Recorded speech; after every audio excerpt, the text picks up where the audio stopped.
These fragrances are for women who not just break hearts, but they also collect them. So this video took some research to find out what fragrances these toxic people tend to wear. I did a men's one, so I mean this is just a fun video, it's my opinion, and it's not, I mean it's also based on research as well, so I mean there might be some truth in here, but take it with a grain of salt. It's meant to be fun and just light-hearted. So all of these fragrances, I know someone's gonna get offended by because they're all very, very popular.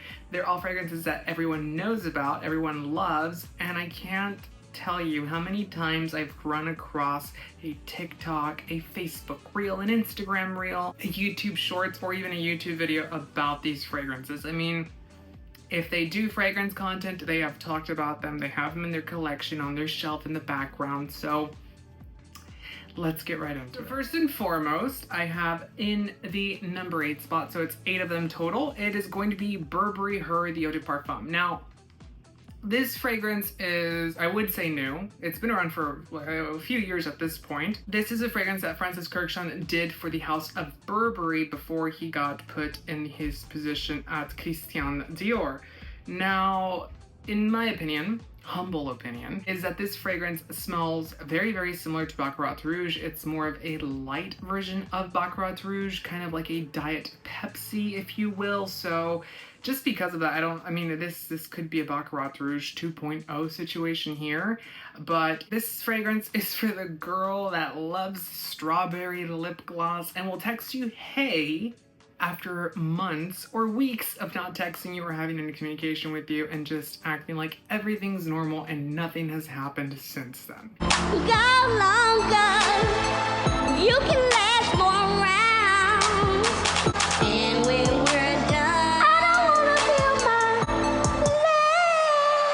legs, and when we're done, I just wanna feel your hands all over me, baby. So the notes for this, I have them right here, are going to be strawberry, raspberry, blackberry, blueberry, cherry, lots and lots of berries. So if you're a berry lover, this is the one for you. Jasmine, violet leaf, amber, and musk. Again, to me, this one really gives a lot of vibes from Baccarat Rouge.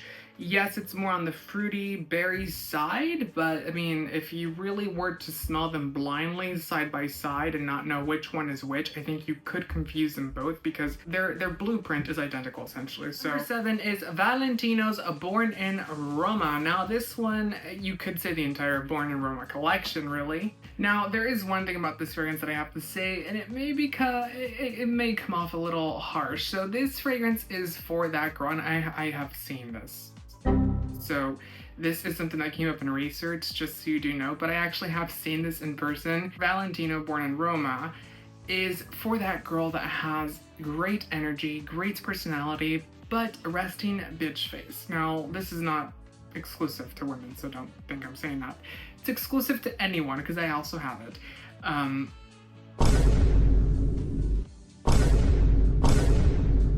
But it's a good fragrance. It's a little, I don't know how to describe it. It's a little generic, if you will. I mean, at this point, I think any new launch from L'Oreal, which Valentino is also under L'Oreal now, they kind of smell like flankers of each other. So when L'Oreal launches an Yves Saint Laurent fragrance that's new, and they launch a Valentino fragrance that's new, they kind of smell like they're supposed to be in the same family and in the same brand. So because of that, it's not the most original thing out there, but I do love Valentino as a brand. Valentino Garavani is just chef's kiss. Now the next one is by a brand that I know this is gonna get flack because I don't care for the brand. It's just a no for the most part. By Parfums de Mali, and it is Delina.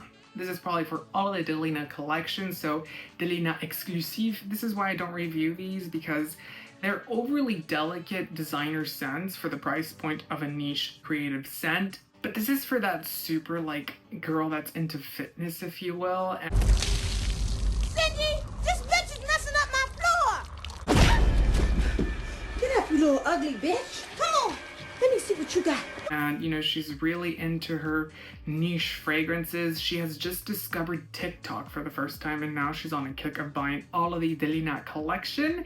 and she probably watches, what's that chick called?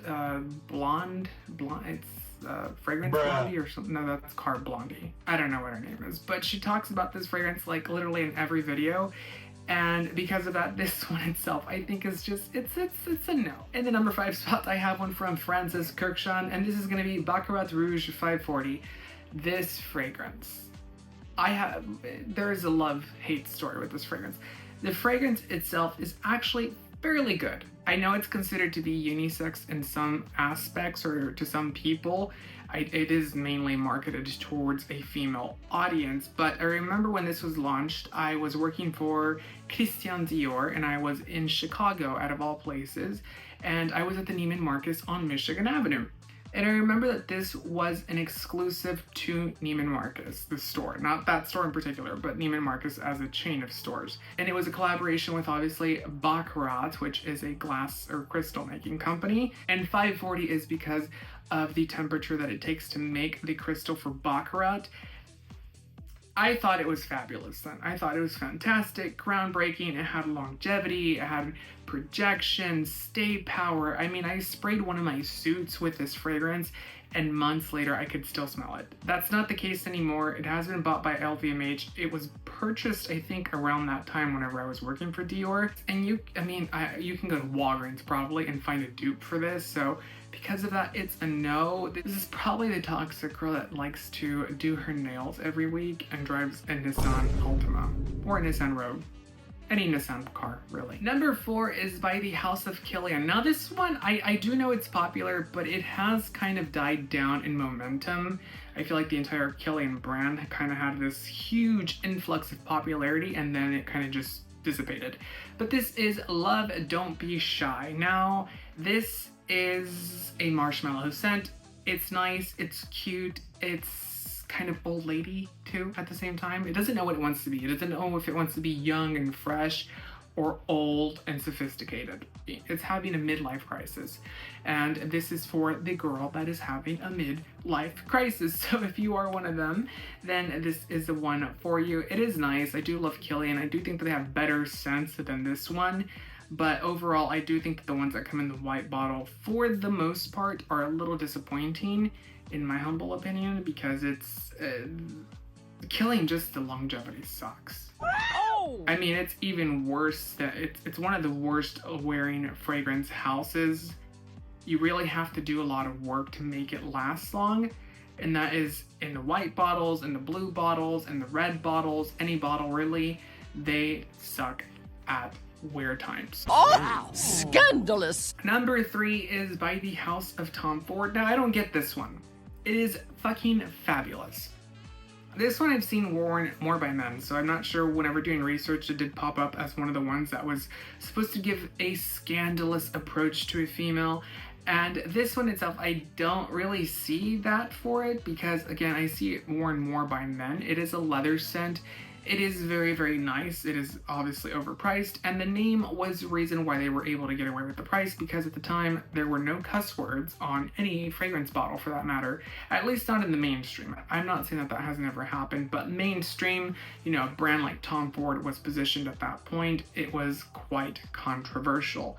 And yeah, I mean, it's a leather scent. To be honest with you, if you're gonna do anything like this fragrance itself, I would do something maybe like white suede or noir de noir. And I think that this one itself just does not cut it for the price point. Really, no Tom Ford does. Number 2 is Carolina Herrera's Good Girl. Now, it depends on which one you're wearing, because there are like 5 of them now, or 6. So this one itself is the definition of the girl that wears heels and a pencil skirt and thinks she is high and fly and has the vernacular that she does not possess. She just doesn't have the vernacular that she thinks she possesses. Somebody lied to her several times and told her that she was fly, hot, and sexy and beautiful, and she's nothing like that. She's nothing of the sort. It is very generic, it is very safe, it is very easy. I think that if you wear this fragrance, you can get away with going to the office, you can get away with going to the coffee shop, maybe to get a quick drink, but you're not going to stand out. No one's going to know you were even there, and no one's going to remember you either. So, who are you? And what are you doing here? This is just not giving anything, really. And the last one, the number one spot, I should say, is by Yves Saint Laurent, and that is Black Opium. Now, Black Opium, from when Black Opium was launched to Black Opium in today's market, is very different. I remember when Black Opium launched, I was starting my cosmetics career at that point. I had just gotten hired for Giorgio Armani. No, I had just left Giorgio Armani and started with Dior, so this is like almost 10 years, more than 10 years ago at this point. And it was a new launch by Yves Saint Laurent. Now, granted, Yves Saint Laurent had not had any successful launches until this one for a long time. And this was one of the groundbreaking scents because it had coffee, and you would see coffee at the perfume counters, but you would not see coffee in a perfume very frequently, and this was one of the first ones. It's very sexy, groundbreaking, very grunge at the same time, at least that formulation is. And then they watered it down and kind of synthesized it, and now you get a diet version of that fragrance. And it's cute and all.